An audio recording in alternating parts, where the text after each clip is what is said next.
the only way, again, if you think of what childhood development does, you can only look back reflectively. Now, remember I mentioned EMDR? And I said Remind me what that is. So EMDR is a therapeutic technique called eye movement desensitization reprocessing, and it's based on the ability of the brain to use bilateral stimulation, which is naturally, when you go into REM sleep, your brain does left, right, left, right, left, right through the eye movement. And that's when you collate information and you do the emotional processing at the same time. So, for example, if you were to go home and drive and think about battleships with your mum, you'll collate the information again and you'll apply emotional tag of joy and happiness and, you know, the pure love of the mother and son relationship. That's what will be applied to that memory. But with other stuff, if you've had to disassociate when you were a child from how it felt, it was so bad that your brain had to shut it down. So what with your dad or whatever, the brain numbs, you've got fight, flight, freeze. So the emotional processing done with some of those memories will be freeze and it'll be numb. So when you go back to it, it's still stored with freeze and numb. Now, some people it's stored with flight, so they're constantly hyper anxious and they need to get out. Some people it's stored with fight. But for a lot of us, it's stored with freeze. And it makes us feel really uncomfortable that we don't feel anything for that memory. But we can feel everything and everything. You know, an advert can come on TV with a dog and its owner and you can be in floods of tears, yet you can't cry for that child that went through that horrible trauma. Yeah, that's just... But really, I think that's their safe segue into crying for that. It's a bit like when you go to someone's funeral respectfully, you didn't really know them very well. Yes. So the loss of them isn't, you know, it's not heart shattering. Yeah. But you cry that funeral because you're actually thinking about the person that you lost. It's that sort of, I will grieve, but I'll do it through the back door. Yeah, you are right. It's like a safety mechanism. Because if we could really feel what that child felt every single day, we wouldn't function. So the people that don't function, that do escape with alcohol and drugs or medication, are the ones that are stuck in the hyper anxious state or the fight state. They can't escape it. Their brains never were able to fully disassociate, whereas I think you were. And do you know what? When you, this is a few questions back, you know, why I do what I do and why I am who I am. Them people that just block it out, self-soothe and numb through substance. I mean, we've all been there at a certain time, but there's people that do it permanently. Yeah. It's a permanent state of denial and lies. Yeah. Again, fucking hell. I'm a 44-year-old man that runs a security firm. I'm all over the internet. Like, if I can sit here and fucking be this vulnerable, I'm telling you now, you will feel a hell of a lot better having a fucking good cry and being brutally honest about how you feel, no matter how bad, sad or vulnerable it is. Because when I leave here in a minute, I'll be listening to Elton John in my car thinking, cool, I obviously needed that. Yeah. I obviously needed to get that out because it's still in there. Yeah. And the worst thing in the world to do is like put your feelings in a fucking jar and put the lid on it and just pretend they're not there because she's getting out your nut or you're distracting yourself. And pretend to everybody else. Yeah, just be honest. But people are so scared of being judged, Liam. And we all feel this way. We all feel this way. Everybody feels this way at some time. If things that have happened to you in your life that would be deemed traumatic, and you know what they are, fucking divorce, bereavement, redundancy, whatever it may be. Think of all the guys in the military that have seen and done things. People have been to war. Yeah. Like, if things like that have happened to your life, when you don't recall them and relive them, if they don't make you fucking, your eyes water, you're a psychopath. Yeah. Or you're so scared to let go because at some point in your life, when you let go, you were punished or vilified or humiliated. Then you're still living in fear. You're still living in fear. Set yourself free. Yeah. Set yourself free. And you've done that today. And I think what's interesting is that the reason I asked about the inner child, the reason I said, you know, when was it that you were free and childlike and able to just play and do all of that is because I think it's so important to connect to that part of yourself. You said something really powerful. You said, I think we're all children still. I do. And the thing is, some of us are stuck in child mode all of the time, which isn't healthy. Some of us are in touch with our joyful inner child, which is where that came out. The tears came out because of the love and the magic of all of that. And some of us are stuck in the maladaptive inner child and I think even now, even though I think you're so magnificent in so many ways, I still think the disassociation is there. And I think that's why you feel the love so strongly, because all of that freeze, numbness, safety mechanism, all of that energy is being used for just hardcore love. Like, but I do think there's some bits there that are still very painful. To think about the happy child is obviously, yes, joyful and beautiful, but it also makes you aware of the child that wasn't so happy. But you saying that, I've always remembered myself as being happy. Yeah. The only unhappy memories I have are all the intermittent dealings with my your dad. Yeah. Other than that, I mean, fucking hell. Yeah, we'd always be singing, dancing. I'll be being taken to America, Disney World, being taken to the theatre. Yeah. You know, I'd seen all the plays from a young age. Like there was lots of good. There was lots of love. Yeah, there was a lot of love, and thank God there was, because I've also learnt that language. Yes, massively. Yeah, so on a whole, I wouldn't change it. I wouldn't actually change a thing, because men need purpose. Yes, they do. Let me tell you. Also, if there's men out there and you're just sitting on the sofa all day, scratching your nuts, thinking and hoping that something's going to change, it's not. Like, and in your head, you're probably thinking, I wish I had a purpose. Well, you have to fucking find one for starters. And then you have to work for it. You've got to really, really work for it. And we need a purpose. And I feel like I have got a purpose. My purpose is, I'm going to try my damnedest to make you feel as good as you can for the short time you're on planet Earth, because we're all just passing. Yeah. If we just remember, we're just visitors here. Yeah. And it's like that. It's gone. I'm 44. Where the fuck's that gone? You haven't got time to procrastinate. No. You cannot wait until tomorrow. You've got to get it done right here, right now. And there's so many things you've got to do. You've got to let yourself go for starters. You've got to let loose. You've got to lean into every single emotion that you're feeling at the time. Mm-hmm. At the time. You bottle that shit up. You know, don't wait a year before you cry about losing someone. Do it right there and then. Otherwise, fuck me, that's breakdown material. Yeah, you're right. It's breakdown material. And it's not just breakdown. Sometimes people think a breakdown is the losing control. Sometimes it's shut down, numb down, and stay there. Yeah. No one come near me. No one come near me. No one has access anymore. Yeah. It's like, shit, you're denying somebody else something beautiful, because most people have got beauty in them. Yeah. All people have. Yeah. Even the ones that have done the damage, at some point they had the opportunity to be beautiful, and that was taken away from them, and they then went and destroyed everybody else around them.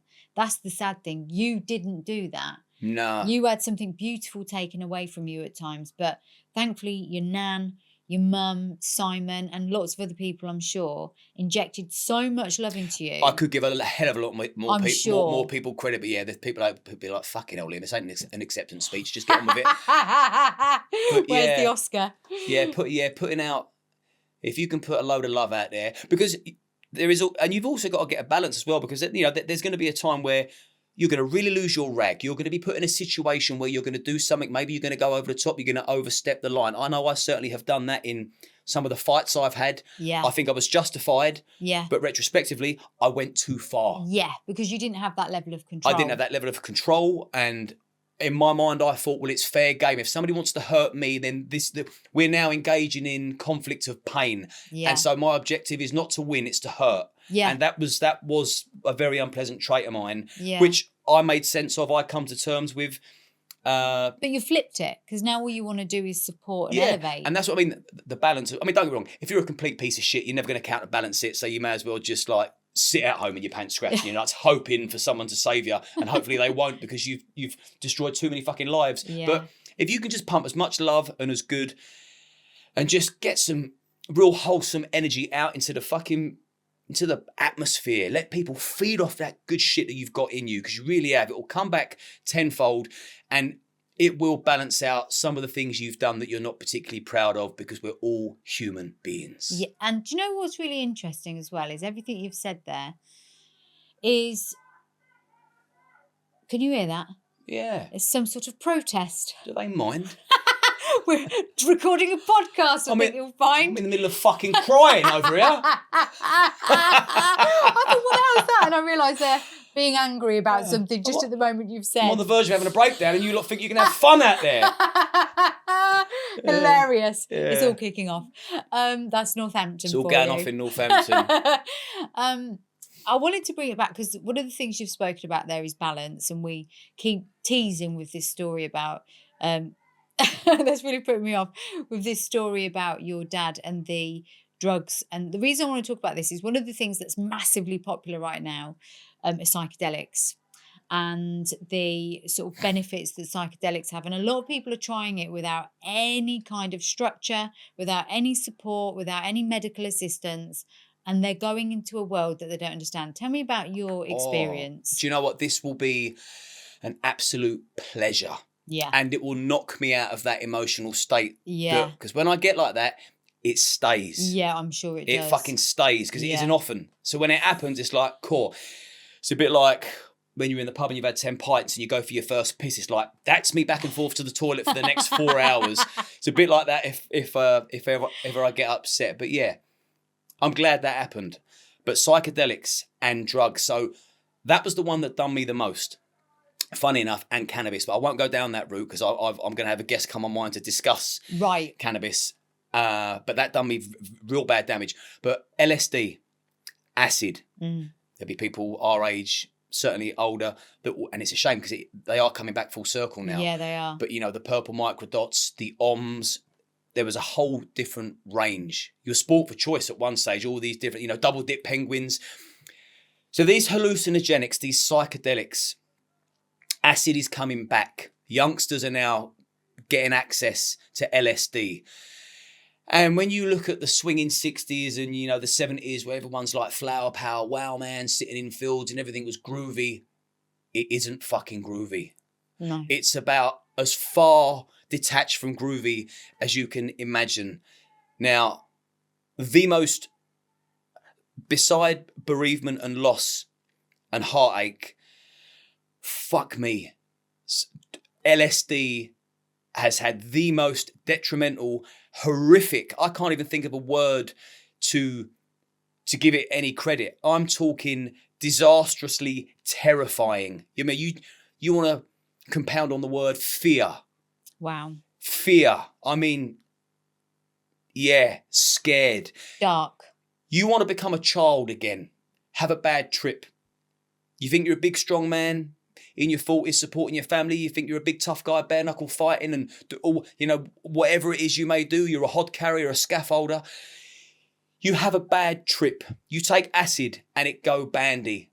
You will soon realise that you are fragile. Nothing. You've got no strength and control of mind, and you will feel fear and loathing and panic like you've never, ever imagined in your wildest dreams. I cannot explain the fear I felt when LSD went wrong for me. And you don't get to decide. The substance decides when it goes wrong, and then it compounds on you. And you've got no control, and it lasts for hours. And your dad gave you this stuff? My dad introduced me to acid, would give me acid, we'd double up on acid. And as I'm sat there in a state of absolute fear and despair, to show off in front of my friends who he was also feeding drugs, that we was all underage, he then switches on me. What did you fucking say? I'm not going to go for, I won't reenact what he does, but they do this a lot in lad culture films at the bar. Yeah. But my dad's a fully grown, ferocious man. I'm still a child. I've got mind-bending drugs in my system, LSD. I'm hallucinating. I'm scared. I'm panicking. I've lost complete control of my mind. Like, the walls are breathing. It feels like gusts of air. It feels like the ocean's in me. Or I'm swaying. Yes. Fear, lights are flashing in my fucking head. Things are there that aren't actually there. I am scared. Fucking scared beyond my wits. And then you've got a man like him looking you square in the eyeballs. What did you fucking say? Now, you just said something. What did you say, cunt? Fucking say it again. And he would come in my space, and he'd keep coming, and he'd keep coming until he's screaming in my face, and I am paralysed with absolute fucking fear. Yeah. There's not a word strong enough. And then as he's got me to a point of, I'm literally just about, I want the world to, I want it all to end. Someone put a bullet in my fucking head and end me. And bear in mind, you're a child. I've had enough of this. I've been this scared.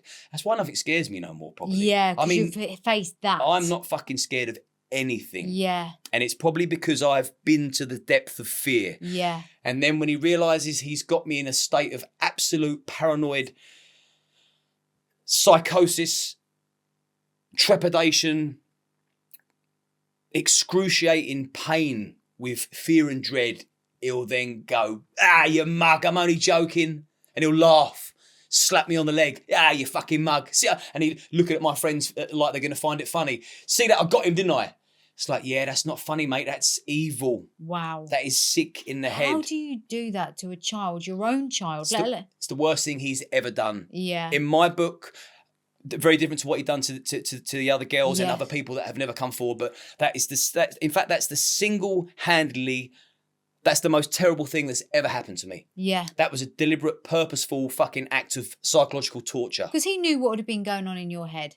Because he knew that that's what those drugs did to people. Oh, your face doesn't lie when you're having a bad trip. You look scared. I've seen people having bad trips. I've talked them round. I've walked them round fields when they're having anxiety attacks. Like to bring them back into grounded. I can now spot the signs when somebody is on edge. I'll make sure they're not anymore. I'll try my best. I know when someone's having a full-blown freak out, anxiety, panic attack, like next level. Yeah. I can see that. I can see it building up because it does build up. It comes in waves and then all of a sudden you fight and then bam, it's on you. And it's an attack. Yeah. And it can last hours. Yeah. So I can see that and I will nurture people through that because I've been there and that is horrific. And with that moment, was that the sort of moment that you realised that your dad really wasn't okay? Like, he was your hero. You mentioned that at the beginning. That was around the same time. There was a stint in Crawley, Sunnymead. Anyone from Crawley will know where Sunnymead is, the flats. Just horrific fucking traumatic memories from that gaff. The drug abuse, the psychological abuse that took place in that gaff. And I mean, how he denied it was unbelievable because at least 11, 12 of my friends were all part and parcel of it. Like, it's like, mate, you can't get out of this one because there's multiple witnesses. Yeah. You fucking imbecile. But still accused us all of lying. But yeah. And then when I spent one Christmas day with him around a stranger's house, fucking taking amphetamines all day. Didn't even eat Christmas dinner. He'd been out the night before, so he's drinking brandy with fucking bits of rice in the bottom. I'm fucking licking speed out of a fucking wrap. I'm a kid. Yeah, oh my God. I'm a kid. I'm a child. And I'm fucking out my night Christmas day. I could have been with my beautiful mum and nan opening presents and putting crackers and singing to Slade. Yeah. I'm with that fucking animal taking fucking heavy duty mind altering drugs. Yeah, he's a dog. Yeah. And it's good that I remind myself of this when I you know, if I sometimes slightly feel sorry for him, it's like, fuck you. Yeah. You should have hung. Yeah. For that alone. Yeah. Just outrageous. So yeah, anyone that's fucking messing around with, and don't think because you haven't got a narcissistic dad that you still won't have a bad trip because you can. It like you say, doesn't take much. It depends. It can depend from what I understand. Like, you could have a great experience because you're in a good mood and with safe people. I had some of the best as well. I bet. And then there are times where it might be your mood, it might be the weather, it could be the person in the room's not quite safe. Oh, you pick up on energy like you wouldn't believe. And it's not, what I've heard is because there's a lot of information about certain psychedelics and certain variants of mushrooms being really good for this and really good for that. And of course, there's lots of clinical evidence both ways. But when you're using it recreationally, it's not for medical purpose, you haven't got a doctor, you haven't got a team, you haven't got a safe space. It's not a good idea, is it? It's really not. I mean, and for me, that is the one that I will shout from the rooftops until I die. Do not go near acid. Yeah. Do not play Russian roulette with your brain. Yeah. Because once you've lost you can lose a limb and still survive. Yeah. You can lose a loved one and still carry on. You lose your mind, you're done. Yeah, people don't realise that, do they? You lose your mind, it's game over for good. And that is you're going to fast track yourself to complete loss of mind. Well, do you know, you're lucky that you survived that, because if you go into psychosis like that, some people never recover from it, ever. I have a family member that ended up in a nut house because her other half was giving them acid. I'm not even going to say the gender, but because it's not my story to tell, but I know people that they call it a golden trip. Yeah. They don't come back. They don't come back. Why take the risk? Why take the gamble? Yeah. Do something else. Go and get a fucking hot dog. Like, just do something else. You don't need to put acid in your system. Go and get a hot dog. That's the quote of this podcast. Fucking that'll be the thumbnail. But yeah, that is trust me, LSD, that is a clear case of curiosity will kill the cat. Yeah. It will kill the cat. Yeah, but let's not forget, in your case, you would probably have not done half the stuff if it wasn't for the fact that your dad was introducing it to you. You know, your dad opened up that door for you to experiment with drugs. And of course, then it continues long after that started. So I think for you, it's very unfortunate because the way you said earlier, he wanted you to be a mini him. Oh, yeah, definitely. And, you know, he took... But not quite as good as him. No, you're not going to match him. He'll never want you. He'll like you, just like a lot of people. They don't mind you doing okay as long as you're just there. Yeah. Just behind them. Yeah. And that's never going to be the case because obviously he's behind bars for a long time. I mean, he's obviously going to come out at some point. So he will still, in his tiny mind, think he's winning. Wow. He is different level. And when I used to talk to people about him, and it's so, I mean, yeah, you asked my cousin about my old man. I'm glad that so many people that I know did get to see him. Yeah. Because unless you're in a room with him, you can't believe someone like him even exists. Wow. He's so different. And how do you feel about the day that he comes out? Because there will be that time. Oh, he's coming out, and my guess is he'll come for me with a gun. Yeah. That isn't a nice thought, is it really? Let's face it. Do you know what? I'd sooner think about that than fucking cry about playing battleships with my mum. I'm far more comfy in situations like that, and yeah, he just better make sure he gets the job done, fucking, because if he slips up, then I won't be showing him any mercy. Yeah. I've shown him too much mercy. Yeah. But he is nasty, evil and twisted, and that'll be the ultimate, see, I am innocent, and to prove my innocence, I had to top my own son. That's how he will think. I know how he operates now, and he'll think, and he won't care if he goes to jail for life. He'll just, let me tell you something, here we go. This is another example of how mental he is. Big trial. I think there was about 16 different counts of stuff. Raping a minor, ABH, child cruelty. The list goes on. It could have been 17, but he was unanimously found guilty for all of them, bar 1 or 2. And one of them was the tongue sucking. Oh, God. One of them was the tongue sucking, and for whatever reason, the barrister explained why they couldn't give a unanimous, yes, he definitely sucked your tongue. I couldn't understand it. But anyway, he's just been found guilty for raping a 13-year-old girl. He's been found guilty for being like child cruelty towards me, force feeding me drugs. I mean, there's no getting out of that one. It was like a plethora of witnesses. Yeah. And he's just been given 30 plus years. So I think it was 39 years. Wow. Give or take. But then some of those years were concurrent. Yeah. Which then brings it down to 18, only to serve 9. He's coming out in 4 years. Oh my God. But anyway, when the jury are giving their verdicts for this crime, that crime, and it's just guilty, guilty, guilty. And then whatever the charge may have been for sucking my tongue, not guilty.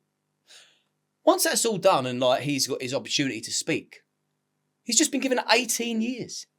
He's done this in the dock. See? Facebook will all know you're lying now about me sucking your tongue. Oh my God. He thought that was a victory for him. Irrespective of the fact he's just been given nearly a life sentence. He zoned in on that. But it's like, well, in that case, Pete, if the jury called that right, isn't everything else right? Yeah, like every other thing. You can't have it both ways. But he actually has a little handful of merry men minions, all obviously half-wits and some with very, very similar taste to him, that cling off his every word. It's like, can't you see that half of you are probably a victim of his too? Unbelievable. Completely brainwashed by the man. I mean, let's face it, this is a violent, narcissistic paedophile. Yeah. Who abused his own son, as well as others that were too scared to come forward, that shat on people from a great height. Okay, and the Craze, you know, basically used and abused anyone that came anywhere near him. And he has got a little fan club. Yeah, oh yeah. I mean... Well, let me tell you what he's doing now. Because... No, this will be fine. He obviously... Now, this is another thing my dad does when he's in jail. He writes for England. Oh, if writing letters was an Olympic sport from jail, my old man would be gold medalist. Right. Oh, Jesus. He does pages and pages and pages. He goes bananas. Yeah. I mean, we've got boxes from his previous sentences. So now what he's doing is this. He's grooming people from the inside in written format. He sent a letter to somebody that he knows from Crawley. He's got the letter. He said, Liam, I need you to come and see this. I want you to see what your dad's saying about you. It's like, okay, well, nothing's going to shock me, but I'm going to come over anyway. Long and short of it is, this big letter he sent this person, not going to name him. My dad is saying that it's, what's the term he used? Not a miscarriage of justice, like an abusive process. Right. It's an abusive process, all this historical sex stuff. And what he says in this letter is, and now that I know how he operates, he's like, half the people in here have been stitched up, they're innocent. So it's like, he's building his own little gang in Albany jail, and he's playing judge and jury. So he's sitting there on the wing deciding, you're innocent, you can be in my gang. No, you're guilty, you're there. Yeah, you can come in my gang. We can assume you're innocent. So he's cherry picking his little fucking minions in jail, building a little gang. This is what he'll be doing. Wow. But he'll be telling people, no, they're innocent. They've all been stitched up. And then all of a sudden, he builds this team mentality. Of course. We've all been stitched up. We're all innocent. He's a clever man. He's not that clever, but... Well, no. But wherever he goes, he builds his little fan clubs. Oh, yeah. So he's always got someone to do his dirty work for him. He always needs a constant supply. Yeah, narcissist, yeah. He needs constant supply. It doesn't matter who gives him it as well.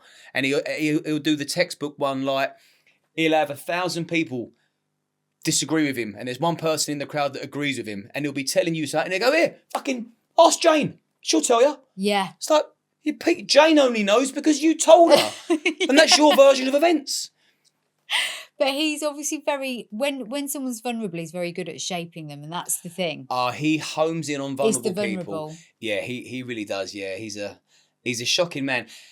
And I am delighted that I have come out mostly unscathed. And that is the truth. I am very pleased. And I have to say, to kind of bring it all together, there will be people listening to this that are just like, wow, I've never really come across your story before. Because unless they watch the podcast that you go on, and that type of podcast, which is a lot to do with violence, not all of them, because yours is a bit more multifaceted, but you know that they are generally about this gangs. Would be different to your usual conversation, wouldn't it? That's right. And so the people listening be like, bloody hell, this is unbelievable. Obviously, when you hear it a couple of times, you realise that your story never changes. It's certainly not unbelievable. Unfortunately for you, it's fact.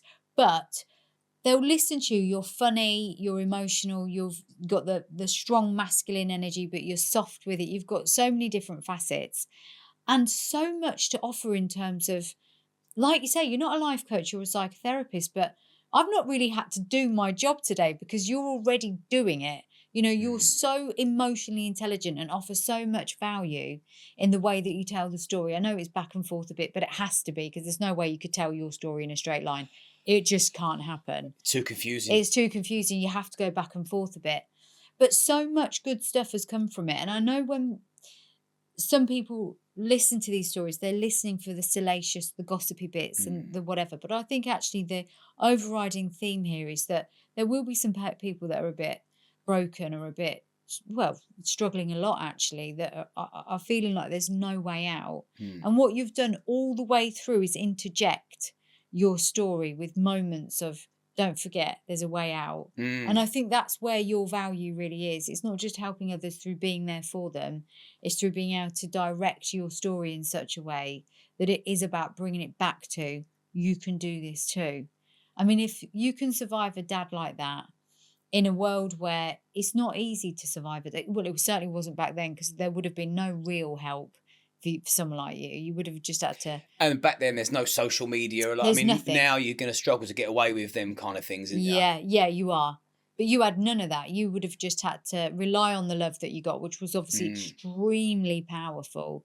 And I really want to just thank the people like your mum and your nan and Simon and the other people that were there. Yeah, same. They're doing that now for kids. They're doing God's work. Yeah, they are. And there's so many of them. Yeah, there are. I mean, I know you look at the mainstream media and it is all doom and gloom, but there's some real beautiful people out there. There's some genuine carers out there that care, and don't lose sight of that. Don't lose faith and hope, with humanity, and still try and see the best in someone.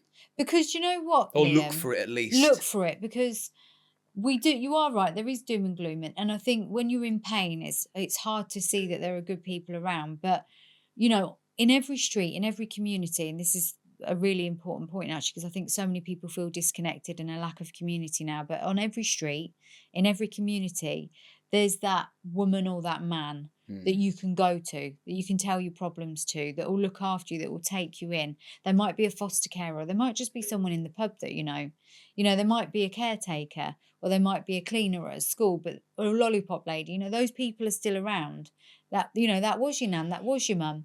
There is always someone. Yeah. There is, and don't forget, some people need to care for others because that's their purpose. So there's yours. There is someone out there just waiting to help mend you. Yeah. Go and find them. Yeah. But you can only find them if you open yourself up. You have to open up. If you're a closed book, no one's going to read the pages. No, you're right. You're right. And I put this in my stories on Instagram the other day, and I've been using threads recently. So any random thought, which is quite often, I just put it in there, and it was like, don't take your pain out on other people, take it out on yourself. And by that, I mean, don't be a bitter, twisted man and take your pain and misery out on your nearest and dearest. Like, take that pain out on yourself. Go and do something that makes you feel uncomfortable. Go down the gym, book yourself in for a half marathon, train for it. Yeah. Get up earlier than you usually would.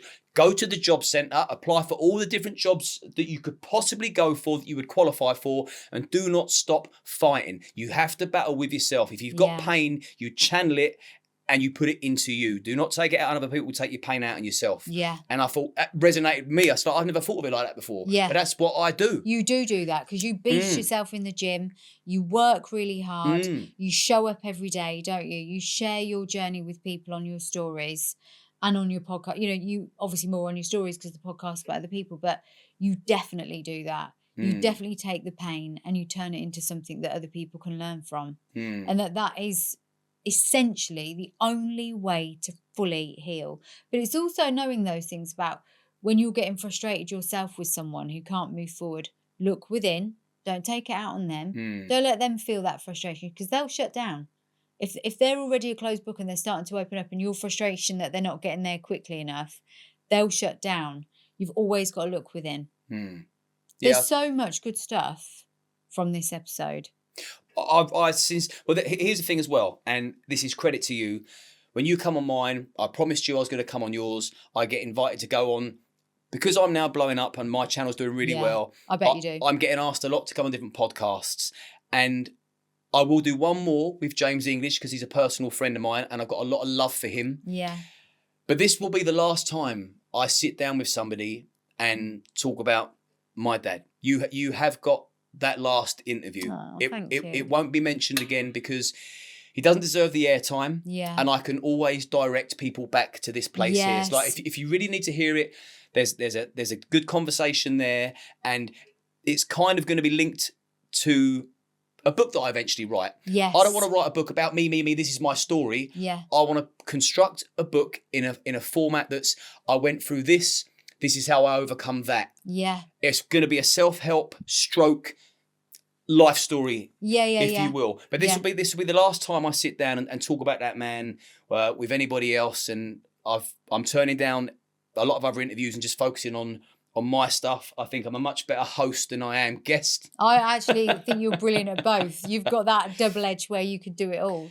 Yeah, I've enjoyed that, and thank you for inviting me on. And I hope that people that listen or watch this, I'll certainly promote this like it's my own channel and my own podcast. And I hope that people just get a little bit of strength from it and don't give up. Yeah, that's the biggest thing. Don't give up on yourself. You are different. You are different. And I think a lot of people are strong and resilient, and we use these words all the time, and authentic. You genuinely, and I say this from personal experience, both ways, and having conversations in between, you genuinely are one of the most authentic, honest, genuine people I have ever met. And I mean that wholeheartedly. There are a lot of people that are getting there. You are so authentic, you embody it. And yet it's so hard for someone who's been through the amount. I mean, like you say, you've not even touched the surface. We've spoken really about your dad, but there'll be many more things that have happened in your life. And I know there are. But you've just got this ability to, like I say, lean into every emotion and be proud of it. And you are proud of it. And it gives a lot of strength to a lot of people. I know men in particular, they love you. And women feel safe with you. So that is a testament to the work that you've done on yourself. And I will take that and thank you for it. Thank you so much for being here. It's been a pleasure. It really has. Thank you. Thank you. Aw.